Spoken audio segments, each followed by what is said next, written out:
This week at the University of Rhode Island, a festive way to get students involved and raise awareness for a good cause. And spring break is right around the corner, but what does that mean for your safety? And later, a former URI student is returned to campus nearly 40 years later, and why? But first, a story that we've been following for the past 2 weeks. Hello everyone, I'm Jessica Pace. Last week, we spoke with students in real estate in Narragansett to get their view on the potential changes in store for the town. At the Narragansett Planning Board meeting last Wednesday, URI students, town residents, and renters voiced their opinions on the suggested ordinance that would limit the number of unrelated people in a home to 4. Ali Herrera has the details on the meeting and what is to be expected in the coming weeks. The Narragansett Town Council put together an ad hoc committee on URI rental problems. Jeff Dentler, co-chair of this committee, says they're pushing this ordinance because other communities in Rhode Island have set in place similar regulations. Their recommendations have nothing to do with students specifically. They are simply looking at the bigger picture of the Narragansett community. None of the student discussion tonight that I heard has to do anything with year-round residential quality of life. It has to do with your quality of life for the 9 months or 8 months that you're here. Former ad hoc committee member Dan Graney says the university is focused on making sure students are being treated fairly. On one side, they're saying that the students cause a lot of problems and make the quality of life lower for the people that live there. But on the other side, you have people that need to rent to the students. URI Student Senate has decided on taking an educational approach to the issue. Programs for the dorms to talk to students about what does it mean to live and rent in Narragansett. If you teach students during their first or second year what it means, then that can be really beneficial when they go to live off their third or fourth. Ray Kagels, president of Narragansett 2100, says URI students aren't doing anything differently than what students did years ago. They're simply enjoying the benefits of living in the seaside community of Narragansett. It's much more important to engage students and accentuate the good things that they do and not constantly complain about the disturbances. No recommendations have been made by the planning board yet. They will be meeting Monday, March 21st to further discuss the issue of unrelated persons in a home. In Kingston, Ali Herrera, Good 5 Cent Cigar. The university's Department of Public Safety wants students to help in any way they can with information of some recent acts of vandalism. The department set out the notice on Monday, noting that campus police are investigating several acts of vandalism to student vehicles in the Dairy Barn and Keeney parking lots. The vandalism occurred over the past 2 weekends. The notice urges students to contact Officer Michael Flanagan or call the anonymous tip line if they have any information. 2 University of Rhode Island police officers were recognized at the Rhode Island State House last Thursday. URI police tweeted this picture of Officer Michael McCabe and Salvatore Bougie receiving citations, one pictured here for their life-saving efforts back in December. They were responding to a serious motor vehicle accident, which the operator was unresponsive and had no pulse. The 2 officers received a standing ovation and were applauded for their efforts. Tau Kappa Epsilon fraternity has started a chain reaction through Greek life, and it's all for a good cause. They are raising money for a local 2-year-old who is diagnosed with cancer. Josie DeSimone of Narragansett was diagnosed with kidney tumor back in December. Since the fraternity has started fundraising, other Greek life organizations jumped on board. The fraternity has set up a GoFundMe page that has already raised $4,000. The page will remain through the rest of the semester.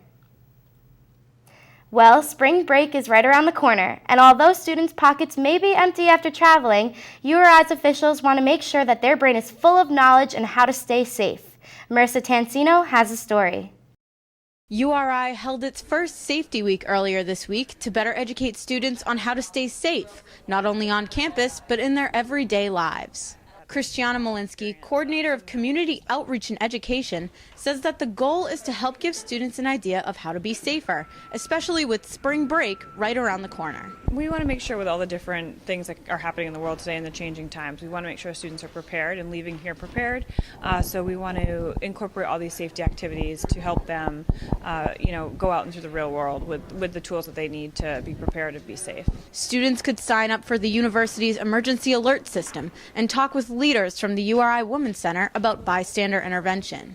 Bystander intervention is really important because it gives students the opportunity to step in when they see something wrong, and it can prevent violence from happening, it can prevent harm, and so I think that's the most important aspect of it. I think the role of the bystander is really underrated, and it's such an important role to play because there's so many little things that you can do to try and change something that's going to happen.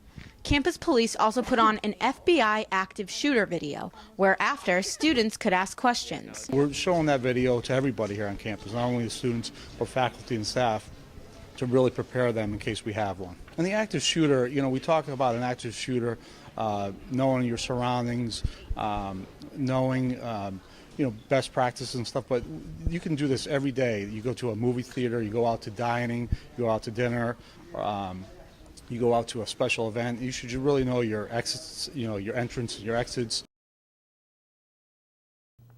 Major Dakota and the Department of Public Safety say they wish everyone a safe and happy spring break, and that Safety Week is something that they hope to continue in the future. I'm Marissa Tansino with the Good 5-Cent Cigar. Another component to Safety Week was the Spring Break Beach Party. Jessie Manisi talked with students about their plans. Now, as the week winds down, University of Rhode Island students are heading out for spring break. We wanted to go somewhere warm, and we saw a deal on cheapcaribbean.com, and we got a great deal for it, so we just went for it. I'm actually going to Miami. I'm going to a Ultra Music Festival. But even with plans in check, URI is making sure students know how to prepare.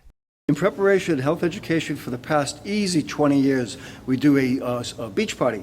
A spring break beach party, a safe spring break type event down in the beach pool tables by the downstairs of the Memorial Union. All week long, they've been holding events to help students prepare for a fun and safe week ahead.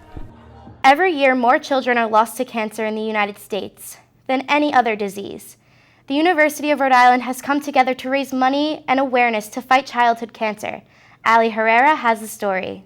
I was bald for a time, and throughout that entire time, I knew what it was like to go through treatment. More than 10 years ago, Ian Kannerman was diagnosed with non-Hodgkin lymphoma. Use that second chance after beating it and going out and maybe doing something about it and bringing an event like this to my campus. By teaming up with St. Baldrick's Foundation, Kannerman has brought the Brave the Shave movement here to Kingston. It feels liberating. It feels liberating. Hundreds of students are gathered here at the University of Rhode Island, shaving their heads to raise awareness for cancer. They've let me get out of the fun.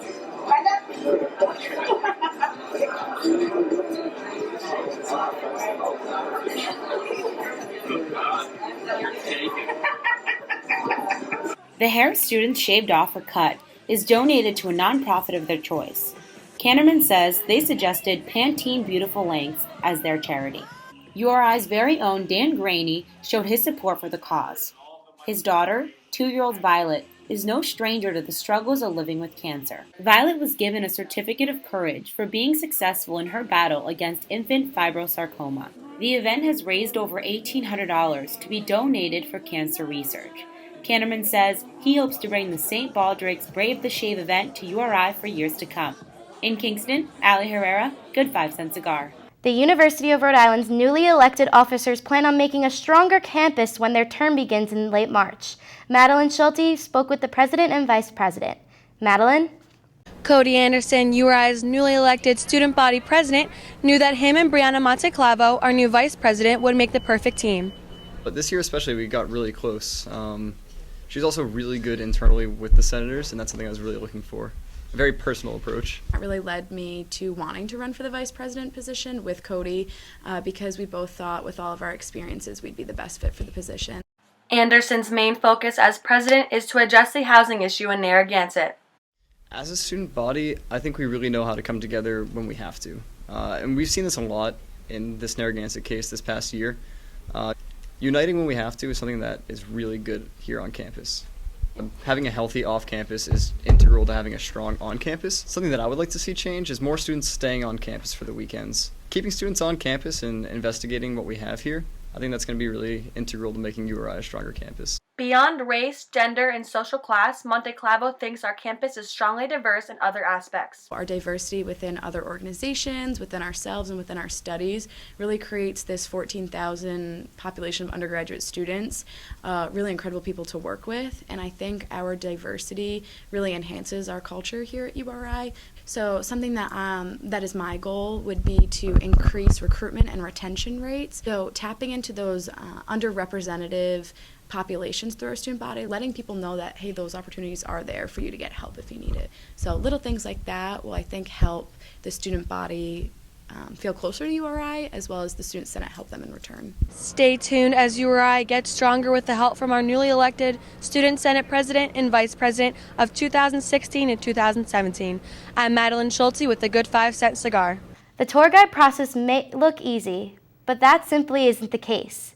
After several weeks of training, the new generation of tour guides is finally ready to head out the door. Jessie Minisi has the story. You may just be noticing them out this week, but the new University of Rhode Island tour guides have actually been practicing their skills since January. Tour guides are heading out this week to put their knowledge to the test, but it hasn't come without plenty of hard work. So they've been involved for about 7 weeks or so right now. They were hired back in just before Thanksgiving. They found out they were hired, but they really didn't start the training process until we got back in the last week of January. And new tour guide Mallory Dale says they've been prepared for almost anything. Training has been like everything from literally like going out on physical tours to just sitting asking questions about what it's like with visitors. The new TGs also attend weekly training sessions that focus on specific aspects of the URI tour route. Training is really fun. I really loved working with some of the older tour guides who've already been in the program, and it's a long process, and sometimes I get back to my room and my roommates are like, oh, you seem so tired. And it is a lot, but it's so worth it. And with a 60-plus page manual, she isn't joking. Their process has prepared them to professionally interact with visitors. So after their first tour, they go out on what we call a shadow tour. So a trainer actually shadows them. And then after that first tour with real visitors, and if the trainer approves it, they go out on their own. And with tours leaving from the booth, they're ready to do just that. So if you guys look out over there, that building with the white top is Whitehall. That's home to our College of Nursing here at URI. And everyone seems confident that the training they've endured is really about to pay off. I'm so proud of them. This is the best group of new tour guides that I've ever seen. They're awesome. I'm so happy for them, and they're so ready to go out there. They are some of the most intelligent, confident, funniest people I've literally ever met. And I know it sounds like so sappy, but it's really true. The tour guide program, so many people apply, and they get so many wonderful people that this group is just an amazing group of people. So when you spot a new tour guide out on campus this week, be sure to give them a round of applause. Congratulations to the new team and best of luck. I'm Jessie Minisi with the Good 5-Cent Cigar. A former URI student wanted to finish what he started. Why one man is turning to campus nearly 40 years later. Marissa Tansino has the story. A fraternity at the University of Rhode Island may soon be welcoming a new member to their chapter, and he's not your everyday college student. 58-year-old Ed Johnson, who attended URI in 1975, is pledging the Sigma Chi fraternity this semester after he did not get the chance to back when he was a student. I thought it was something that, is one of those things, opportunities you lose and you're not going to gain back. Johnson decided he wanted to attend URI too late and there was no housing available. So a friend who lived in Sigma Chi at the time offered up a bunk that wasn't being used. I paid a few shekels and lived there. At the same time, the pledging opportunity became available. But it was a nice, solid group of guys, had a lot of fun.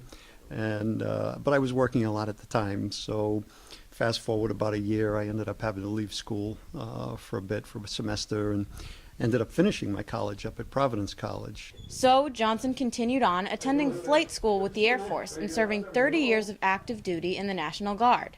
Johnson says it wasn't until about a year and a half ago that he ran into alumni of Sigma Chi who reintroduced him to the idea of pledging. I'm just so proud to be part of this with them and so proud of what they do. For me, the important thing is not so much about me coming back to this, but the fact that they accepted me and they've been wonderful. I don't feel like I'm treated any differently, even though I'm probably older than their parents.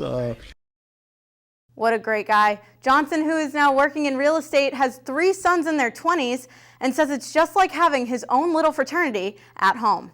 In the studio, I'm Marissa Tancino with the Good 5 Cent Cigar. That's all for this week. For more of these stories and everything you need to know about this week, go to rhodicigar.com. You can also like us on Facebook and follow us on Twitter. I'm Jessica Pace. Have a great week and a happy spring break.